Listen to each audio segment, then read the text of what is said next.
में किसी लड़की पर किसी ने एक जानलेवा हमला किया है, क्या है मामला और कोई गिरफ्तारी हुई इसमें? बराबर है। इसमें करण साहिबन्ना हुले करके जो लड़का है, तो उसके रिश्तेदार जो लड़की है उसको शादी की मांग की थी। वो लड़की ने उस पर मना किया था। वो आपस में एक दूसरे से प्यार करते थे, ऐसी बात सामने आई है। जब मना करने के बाद उसने उसके पास चाकू से उस पर 8 वार किए हैं।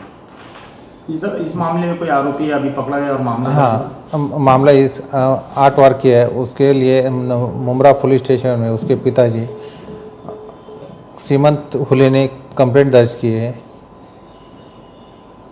वो उसने बताया कि हमारा रिश्तेदार है लड़का वो उसके साले का लड़का है। उसका नाम है करण शिवान्ना हुले, जो Mumbra police station case number 485/18 under section 307 धारा के इससे दर्ज किया गया है।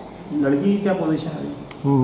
लड़की की पोजीशन आउट ऑफ डेंजर है, बात करती है, उसी का कंप्लेंट लिया है।